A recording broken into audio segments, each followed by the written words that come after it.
What is Islam? Islam means submission to the will of Allah.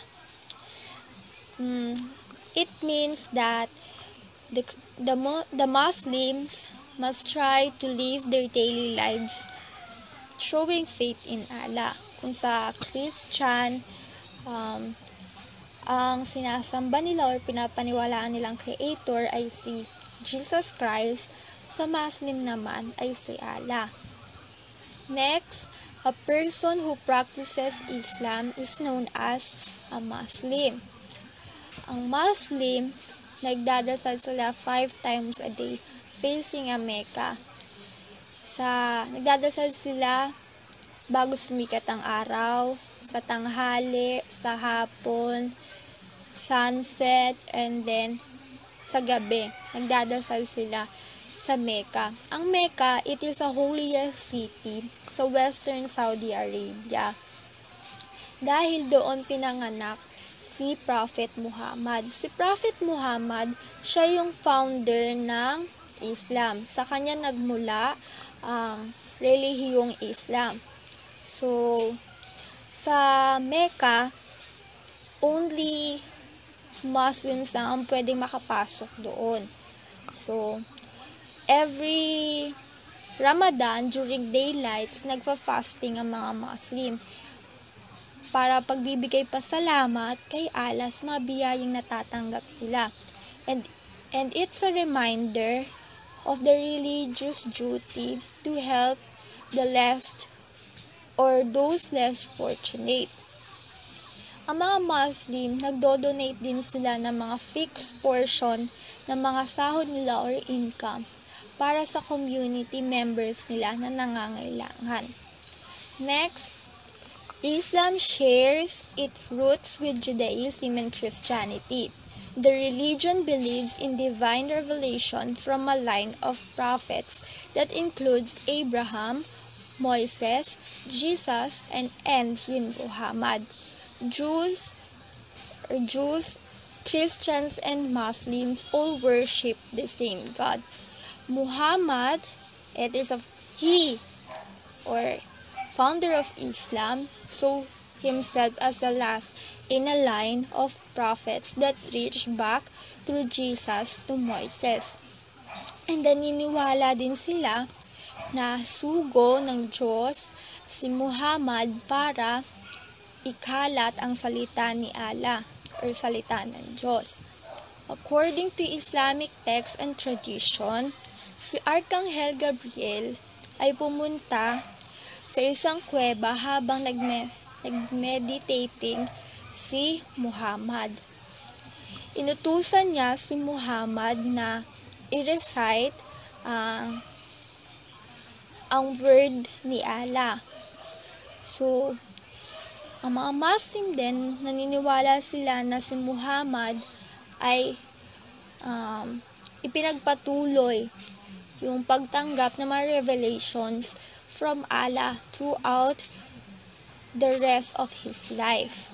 So, Islam developed and spread rapidly throughout the Middle Ages and continues to spread today. Ang relihiyong Islam ay second largest religion sa buong mundo. Si Muhammad, nag-start siya na i-preach yung word ni Allah 7th century throughout Mecca. The messages he received, he taught that there was no other God but Allah, and that Muslims should devote their lives to this God.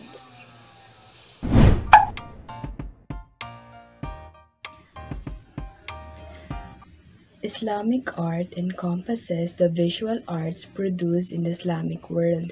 Islamic art is difficult to characterize because it covers a wide range of lands, periods, and genres. The word Islamic identifies art and architectures created for people of Muslim faith.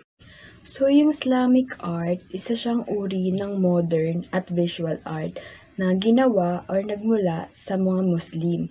at part siya ng kanilang culture. Maraming concept and elements ang Islamic art na kung saan nagre-reflect yung cultural values nila at saka yung tungkol din siya sa kung paano view ng mga Muslim yung spiritual things. Islamic art is a modern concept created by the art historian in the 19th century to facilitate categorization and the study of the new material first produced under the Islamic people that emerged from Arabia in the 7th century. Early development of Islamic art was influenced by Roman art, and then the early Christian art, particularly Byzantine art and Sasanian art, with later influences with the Central Asian nomadic traditions. Principles of Islamic art. There are three principal vehicles for artist expression in the Islamic world. Number 1, architecture. Islamic architecture comprises the architectural styles of buildings associated with Islam. It encompasses both secular and religious styles from the early history of Islam to the present day. Number 2, arts of the book. In this period, Iran dominated the art of book painting in the Islamic world. The articles were printed were examined various aspects of this, the golden age of Persian painting. Number 3, the arts of the object. Instead, Islamic art covers a range of artistic fields including architecture, calligraphy, painting, glass, ceramics, and textiles, among others. Islamic art is not restricted to the religious art, but instead it includes of all the art of the rich and varied cultures of Islamic societies. Good day, ma'am. Good day, classmates. My name is Hannah Katin Pelia Velasquez, and I will be reporting about the characteristics of Islamic art. Starting with geometric motifs. What is a geometric motif? Geometric motifs is most likely to be seen in mosque churches because this pattern is a religious decoration. Other common geometric construction designs found in early mosque that includes the 6-point, such as hexagons, the 6-point stars, and the 8-point designs, such as octagons, 8-point stars, and the 8-fold rosette. As the time moves forward, the geometric patterns expanded to include 10-point shapes, such as decagons, 10-point stars, and the 8-fold rosette, and even to 16-point geometric designs. The following pictures are the example of the geometric motifs, and the last picture to be shown is the basic construction of this geometric design. You'll notice that the geometric motifs are made with repeated patterns or shapes. The next is the vegetal patterns. Basically, the vegetal patterns consist of flower or florally designs. The following pictures are the example of vegetal patterns.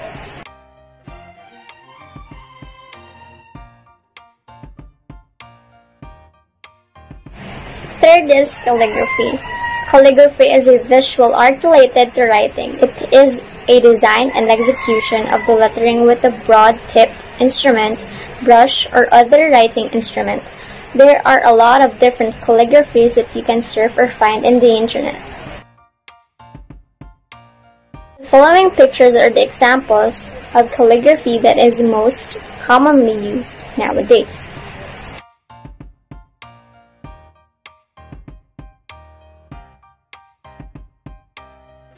The next is the minarets or towers. Minarets, also known as beacon, in Islamic religions architecture, the tower from which the faithful are called to prayer 5 times each day by a muezzin, or crier, as they call.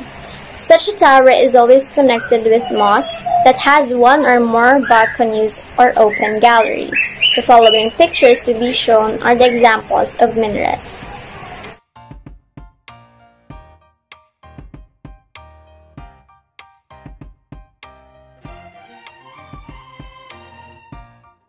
The next is the domes. Domes are a major structural feature of Islamic architecture. The dome first appeared in Islamic architecture in 691 BC, with the constitution of the Dome of the Rock, a near replica of the existing Church of the Holy Sepulchre and other Christian domes basilicas situated nearby. Here are the following pictures of the domes.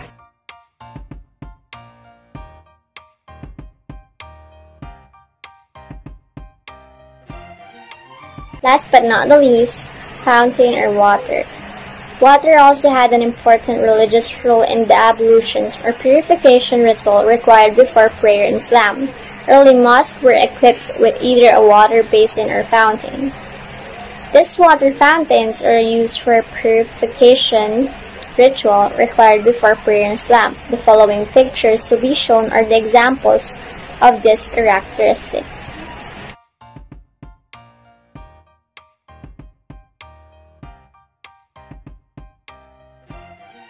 That's it for the characteristic of Islamic art. Again, my name is Hannah Kate and Velasquez. Thank you for listening.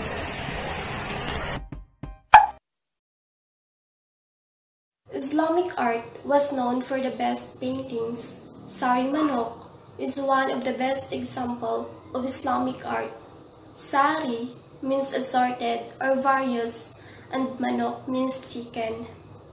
Sari Manok art is a legendary bird of Marano people from Mindanao, and this was painted by Jodeline May Villarta. This art was said to be a symbol of good fortune. Another example of Islamic art is Burak sculpture. Burak in Islam word means lightning or more generally bright. Burak sculpture is an extraordinary figure, a half horse, half human, and a winged figure. This sculpture was said to be a transport for certain prophets. Islamic calligraphy ay may malakas na koneksyon sa relihiyon ng Islam, pero hindi ito restricted na religious text. Islamic calligraphy ay ginagamit din sa architecture, painting, clothing, and another fine art. Calligraphy or Islamic calligraphy ay dekorasyon at highly creative art form. Mosque, majestic ang labas pero yung loob minamanipula ng mga gumagamit nito. Hindi rin sila naniniwala sa mga figura. Iniiwasan at pinagbabawal din nila ito dahil naniniwala sila na anumang uri ng figura ay hindi dapat isamba. Kaya makikita mo ito sa disenyo ng mosque. Calligraphy din ang pangunahing anyo at pagpapahayag nila.